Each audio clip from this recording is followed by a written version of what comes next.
Greetings of the day, dear viewers.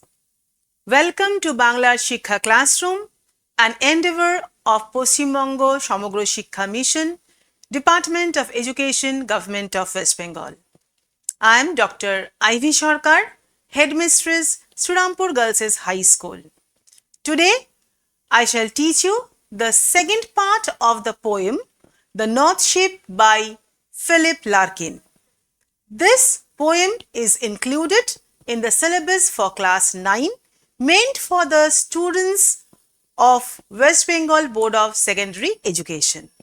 I have already explained the first 3 quatrains of the poem, and today we shall continue from the 4th quatrain. So today we'll continue with the poem The North Ship by Philip Larkin. I hope you have already watched the part 1 of this poem, the explanation contained in part 1. If not, please go through part 1 before this video. So now let us continue with the poem. Now, before we proceed with explanation, let us have a quick recap of the first 3 quatrains and what have been said there.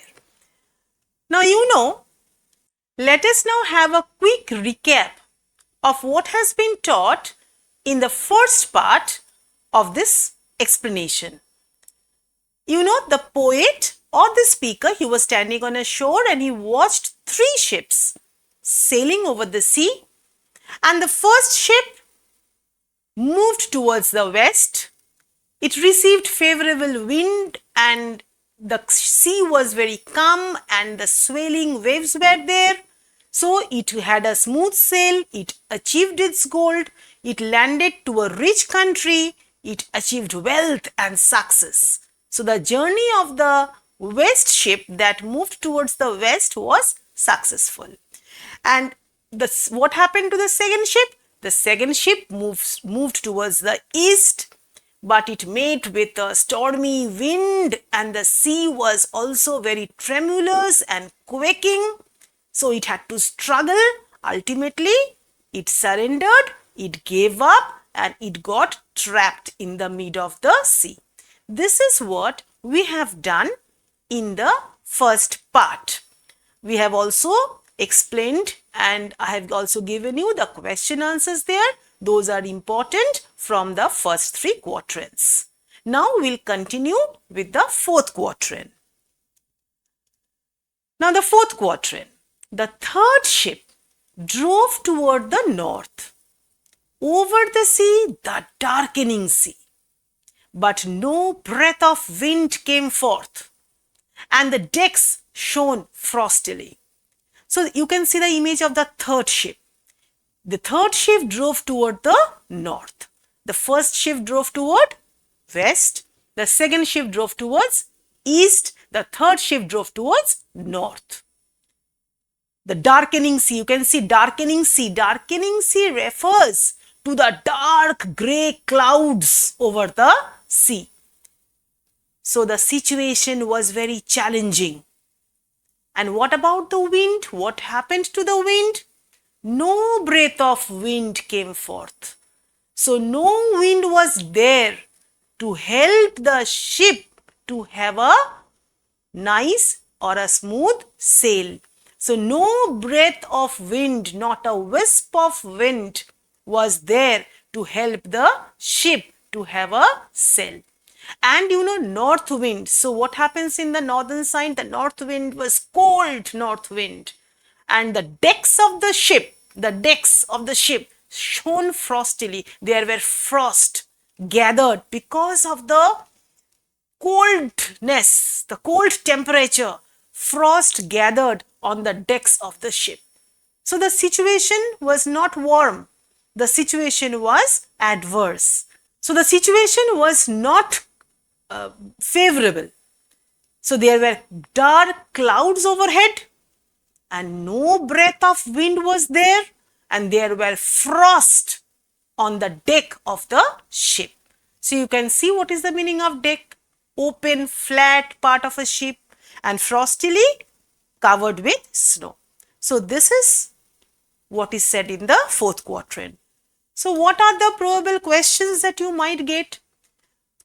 Now, what did the wind do for the third ship? Did the wind do anything for the third ship? Did the wind help the third ship? You know, no. Not even a wisp of wind came forward to help the third ship in its voyage towards north. Okay, what is meant by darkening sea? I have already told you, darkening sea means that the sea was getting darkened due to the dark, ominous clouds overhead. What is the meaning of ominous? That predicts something unpleasant. That is ominous. Okay. What may be the other questions from this quatrain? How did the decks of the third ship appear? The decks of the third ship shone frostily. So they were full of frost. There is another question. Mention one contrast between the first two ships that we have learned in the first part and the third ship.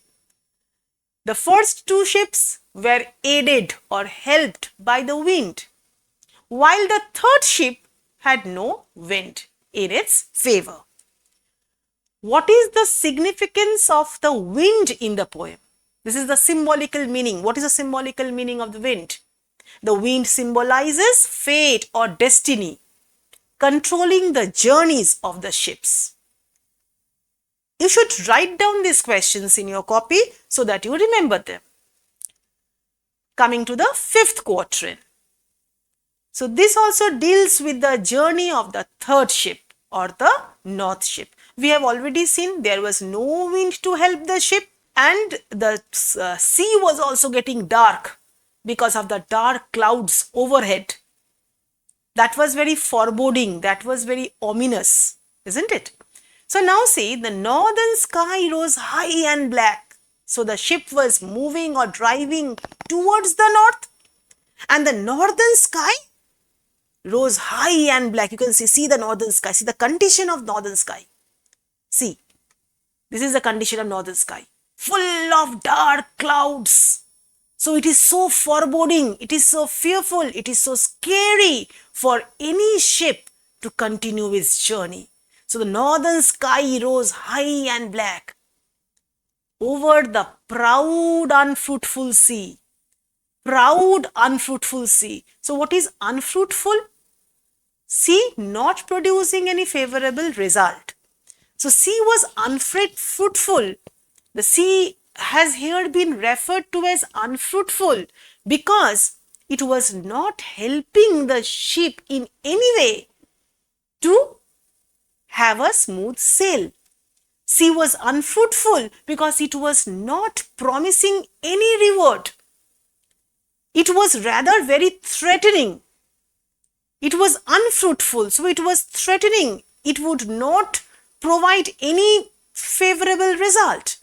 And why is the sea referred to as proud? Because the sea was very stubborn. The sea was relentless. The sea was, unfriendly. So generally, if you have a proud friend, you will find that proud friend is very unfriendly. So those friends who are not very proud, they are very friendly. And unfriendly people, they have a pride. They show off. They have a pride. So here the sea is referred to as proud, perhaps because it was unfriendly. It was unfriendly to the third ship. It was arrogant. It was stubborn. It was unfriendly because it was not in any mood or not in any posture to help the ship. It was rather very scary.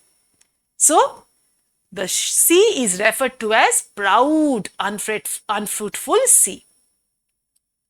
So the poet or the speaker watching from the shore saw east and west, the ships came back, happily or unhappily. So east, the ship that drove towards east, that ship got stuck up, that got trapped,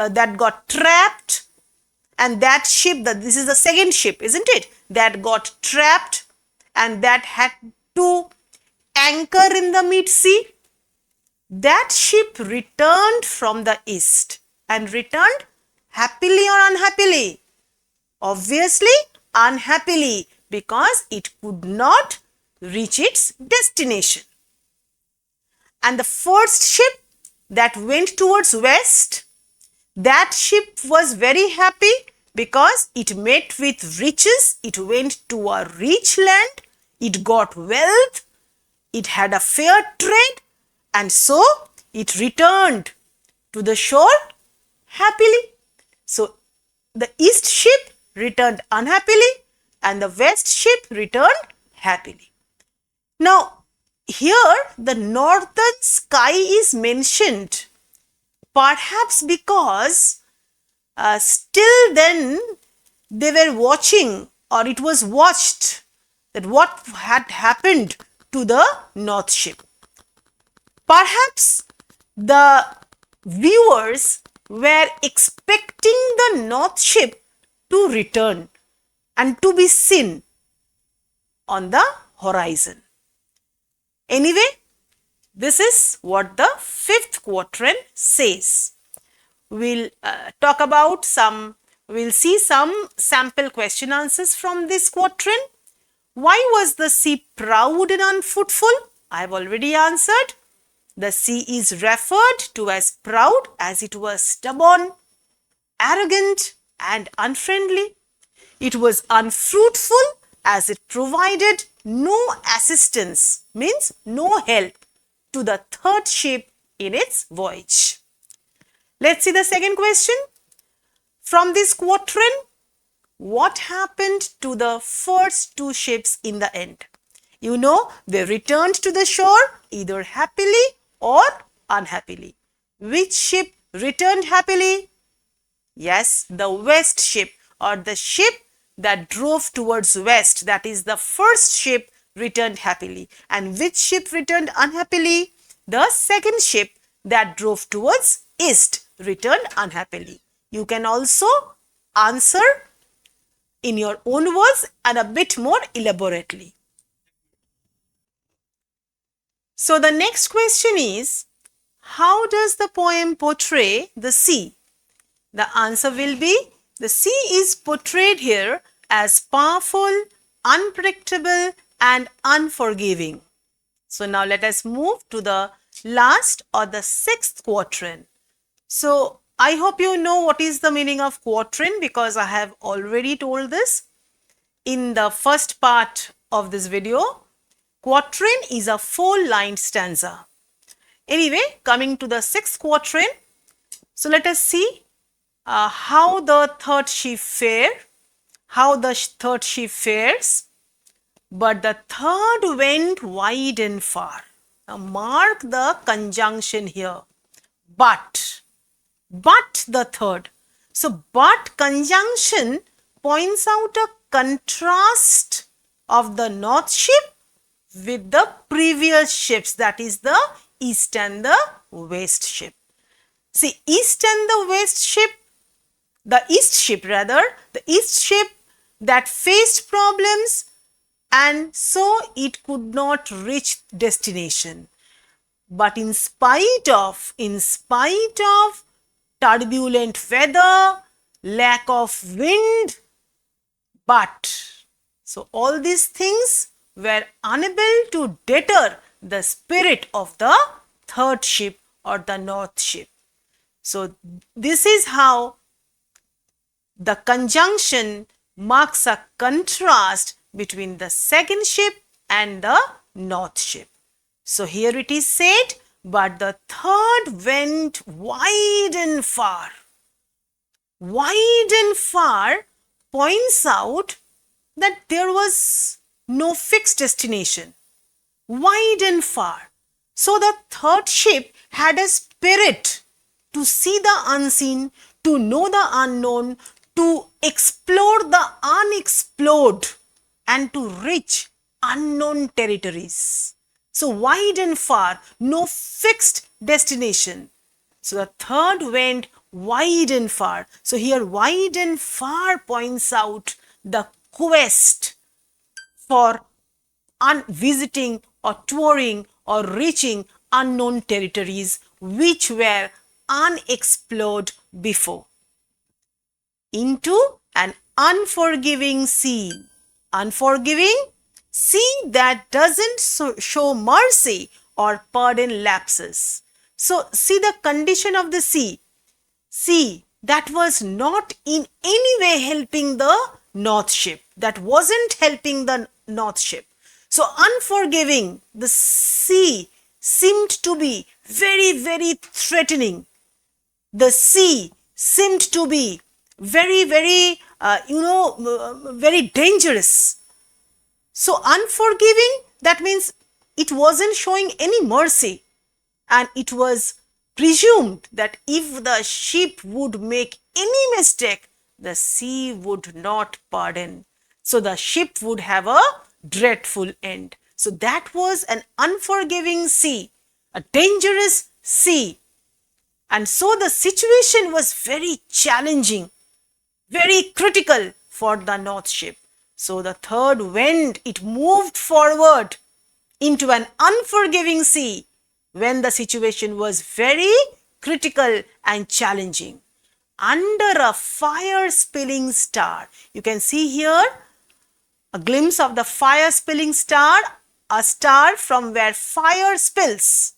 It may be some comet, or it here probably refers to the North Star or the North Polaris. So, under a fire spilling star, this phrase, fire spilling star, is of great significance. Now, fire points out something that is destructive. Fire can turn something into ashes. So, fire spilling star points out that the situation was destructive, it was dangerous, it was ominous, and there was a note of that was very, very foreboding, threatening, fire spilling. So, the star that spills fire, that has the power to destroy, fire spilling. But at the same time, we have to remember that fire also has light. So, it was also the North Star that guided the ship. It was the fire from the North Star that may be ominous, that may be threatening, but that was a guiding light for the ship. And under a fire spilling star, this fire can also represent the fiery spirit within us, the fiery spirit, the passion that drives the ship to its destination.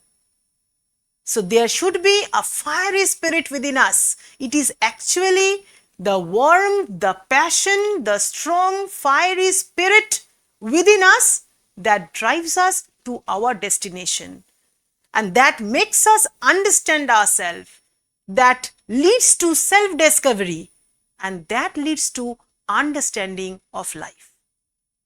So, fiery passion is something very much needed for somebody to reach his or her destination. So, it was under that fire spilling star, an unforgiving sea, with all these challenges, the third ship did not stop. The third ship went on, it moved on, it drove on, because its aim was to reach far and wide, no fixed destination, far and wide, to explore the unexplored, to see the unseen, to discover the undiscovered. So, this was with this spirit, the third ship did not return, because it was rigged for a long journey. So, this line is repeated. It was there in the first stanza also, in the first quatrain, and now see in the last quatrain also we find the same thing. It was rigged for a long journey. So, the ship was determined, the ship was courageous, the ship was spirited, it had a never die spirit, and it was determined for a long journey. So, it had the spirit to circumvent, to cross, to go beyond all the turbulence and all the challenges, and it had a spirit to drive forward towards its goal. This is the poem. So what will be the allegorical significance of the third ship? So the third ship represents all those people in this world who are not depressed by the challenges that they face in life. They are not upset, they are not frustrated, not that they are not suppressed. They may be sad or sorrowful for the time being, but they are never suppressed. They cannot be subjugated. They cannot be suppressed by the problems, the turbulence, the unhealthy situations, the unpleasant things, the miseries, whatever they face as obstacles in the path of their life or in the path of their life's journey. They always move forward with a zeal. They always move forward with a spirit not to surrender. So those people are represented by the North Ship. They face all problems, all obstacles, all hardships with courage, with determination, with a very, very strong willpower. And actually, what is their attitude? It's like that they don't complain. God, why me? God, why me? When something happens to us, the religious minded people, we don't we say, God, why me? Don't you see others? Why me? But this third type of people, like the North Ship, what would they say? They would not say, God, why me? What would they say? They would say, God, try me. So not why me, but try me. This is the spirit that they possess. So this is what I told in a story form, just to explain the point I wanted to make. So this North Ship represents those people who have a relentless spirit within them to fight back, to struggle, and actually all crisis gives them more strength. More the crisis, more strength they derive. And they never give up. Now, let's see what are the probable questions from this sixth quatrain. The first question, what does the third ship represent? I have already told you, very important, the third ship represents those people who face a lot of adversities, hardships and troubles in life and do not give up in the face of adversity. They show courage, determination, willpower, which is very, very important, and an unyielding spirit. Unyielding that doesn't surrender. They continue with their quest. Quest means search, without fearing the consequences. Next question, where did the third ship go? The third ship went far, wide and far into an unforgiving sea. Coming to the third question, what guided the third ship on its journey? A fire-spelling star or the North Star guided the third ship on its journey. Now, what is the central message of the poem?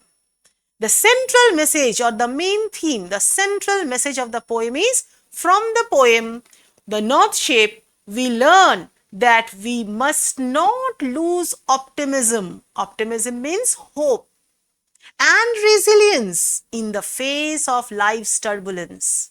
Life is not always a bed full of roses. So life might provide us with turbulence. There are ups and downs in our life's journey. But we must never lose hope. We must never lose optimism. Like the North Ship, we should display strong determination to circumvent means to cross, to go beyond the trials and tribulations that we might encounter in the path of our life's journey. This is very, very important. This is the message of the poem. This is what we learn from the poem. If the question comes in this way, what do you learn from the poem? This is what we learn from the poem. And this is very much applicable in your life too. Never lose hope in any situation. There is always a silver lining after every dark cloud. So never lose hope. And if the question comes in this way, what is the theme of the poem? What is the major theme, the theme of the poem? There also you can write from this answer only. The theme of the poem is that the theme is optimism and resilience in the face of life's turbulence. Now, next question that we must do is, why north ship? In the poem we have seen there was the west ship that drove towards west. There was the east ship that drove towards east. And there was a third ship that drove towards north. So the destination, the routes and the problems or the smoothness that each of these ships faced, that those things have been delineated properly in the poem. Then why the poem is entitled North Ship or the North Ship? So this answer will serve. If the question comes, justify the title North Ship. Why is the poem named North Ship? Or so for this, how will you prepare or what will you write? Let me show you. This will be your answer.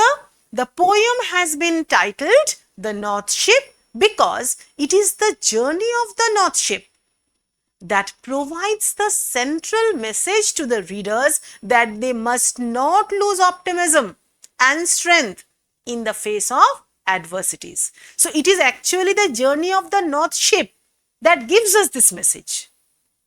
Okay, and journey of the North Ship also represents adventure. It also represents exploration of the unknown. Now you should not remain satisfied, oh, I have this much and this is okay. No. So you should go for knowing what you do not know.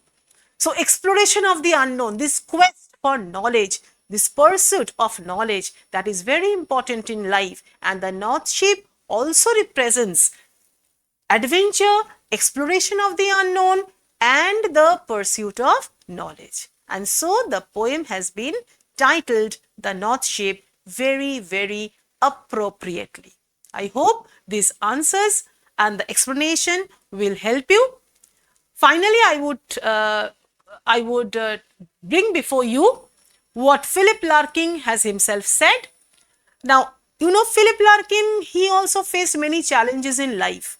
And everybody's life, we don't have bed full of roses. Not that everything goes relatively very easy. It's not that.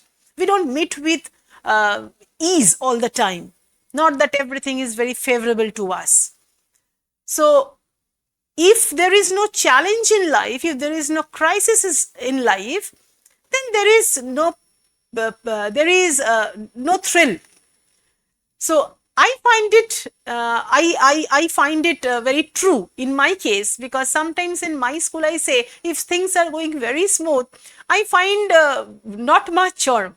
Let us do something new, let us explore something, and if there's some crisis, now solving that becomes a thrill. So in that way, Philip Larkin also said that deprivation is for me what daffodils were for Wordsworth. See the spirit. Means whenever he was deprived, he did not take that negatively. He was deprived of many things. He suffered setbacks. He had troubles, he faced problems, but what he said? Deprivation is for me what daffodils were for Wordsworth. You know, there is a poem by Wordsworth named Daffodils. He loved flowers, he loved nature. So daffodils attracted Wordsworth. So he compares his deprivation problems with daffodils. So just as Wordsworth loved daffodils, similarly, Philip Larkin says, deprivation also attracts me, because where there is deprivation, there is challenge, there is crisis, and there is life, and there is the role of optimism. And how will that optimism lead us and make us grow? That is the role that we need to see and that we need to undertake. So with this note, so whenever there is a deprivation in your life, whenever there is a problem, we will have to be like the North ship. We will have to be like what Philip Larkin said, that deprivation should be taken as a challenge. You need to love that. So not only the good things in your life, but whatever bad may come on your way, in not head, because there is a scope for growth. You will grow from the crisis. You will grow mentally. You will grow spiritually from the crisis that you handle. So your attitude should be K Sara Sara, what will be, but not to surrender. And if a good goal is set, try to reach that goal. Thank you, students. Thank you very much. We'll meet someday in some other class. Till then, goodbye.